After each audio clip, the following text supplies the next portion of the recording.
And here is my 1850 point army, ready for the Warmasters Challenge Singles.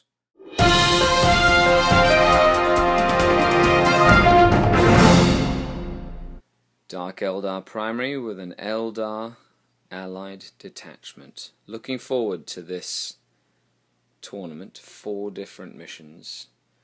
Really looking forward, finally got some paint on my Tantalus inspired raider. So really looking forward to getting that guy in action.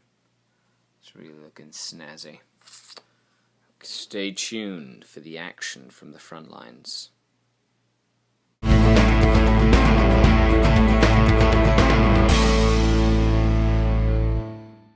The Warmasters Challenge, a 1850 point 30-person tournament, highly competitive event. It was the first tournament that I've gone to in a very long time. So my round 1 opponent was a Scat Bike, Wraith Knight, Hemlock Fighter, D-Cannon Battery Eldar. This was by far the most common army at the event, and I ended up playing 3 out of my 4 games against similar lists.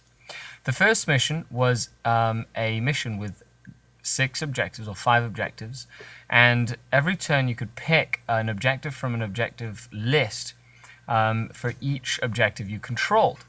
So I ended up going first and focusing on the right things, killing the Scat Bikes, wounding the Wraith Knight, and controlling objectives. He kept a large portion of his army in reserves, and I was able to kill as much as possible before his reserves started arriving.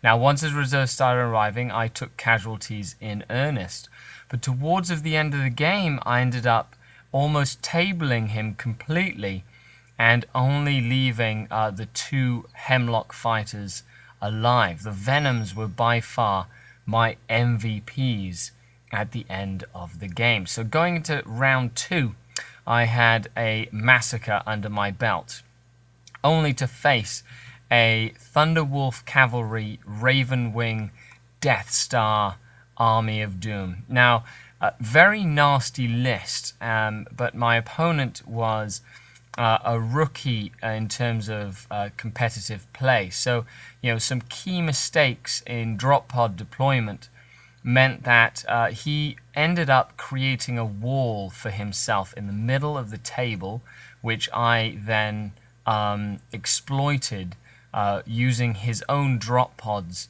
against him. I was able to focus, when you fight any sort of Death Star at all, you kill everything except the Death Star. So I ended up annihilating all the troops that he had in the army, and then using roadblocks to then slow down his Death Star while I slowly picked away at it. The victory condition in this game was to control table quarters by number of units. So my multiple small unit count really assisted me in taking the primary objective, as well as the secondary objective, which was the center of the 2 adjacent table quarters to our deployment. So after 2 rounds, it was into lunchtime. I went around the tournament taking some pictures of the lovely looking armies at the event.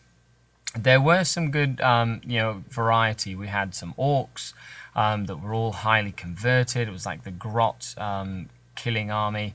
We had some Tau with just a very nasty Tau list by Ricky Johnson, who's one of the top names of the tournament community.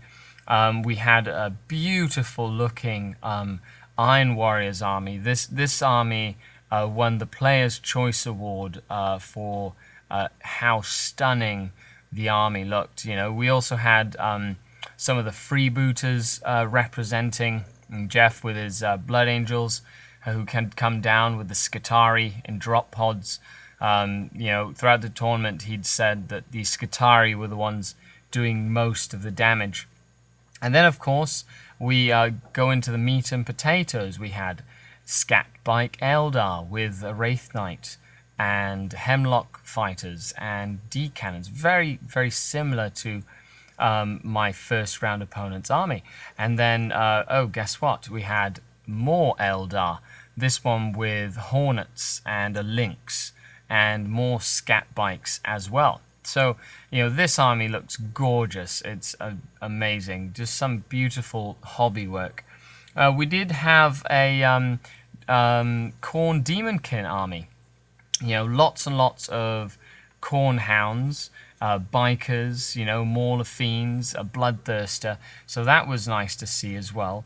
We also had Necrons that had shown up to the event as well to represent. I believe that the Necrons did relatively well, but by far the biggest and most common army was, of course, Eldar. And here we see another Eldar army, beautifully painted.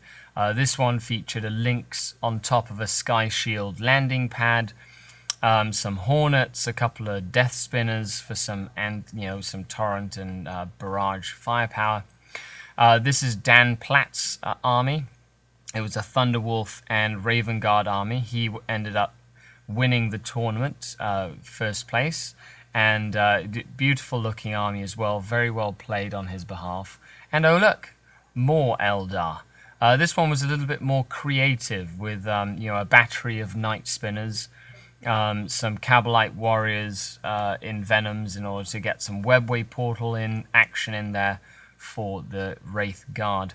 We did have the Space Wolves represented as well. Very fun army, just a couple of different things here or there, very varied lists, lots of characters.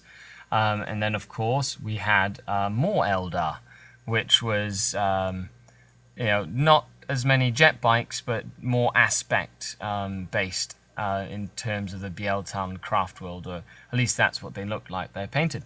The Astra Militarum were represented with an armoured company, a couple of Demolishers, lots of different Leman Russes, a couple of units in Chimeras, Vendetta action as well, and even Space Marines, just regular Space Marines represented with, I believe they were White Scars, but some Devastators, a Stormwing, Attack Wing, some Centurion Devastators in a Land Raider, or were they Assault Centurions?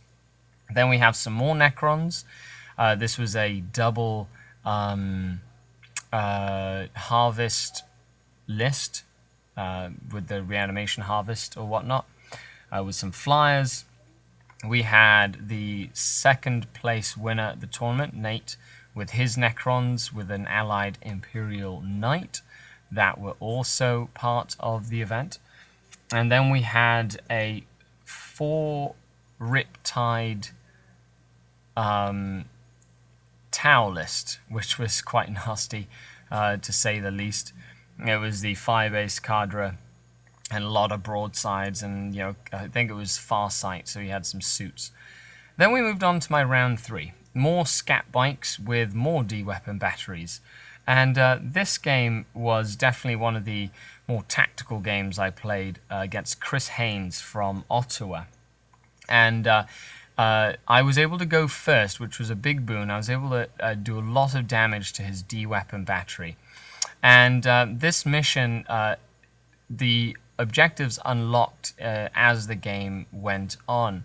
And even though we both beat the crap out of each other, towards the end of the game, I was proving unable to completely wipe out his scat bike. So we drew on the primary, and he beat me on the secondary objectives, which then left me on the final round against, yes, you guessed it, more Eldar, this time with a higher Dark Eldar presence, with lots of Wraith Guard and Wraith constructs in Raiders and Venoms and Wave Serpents.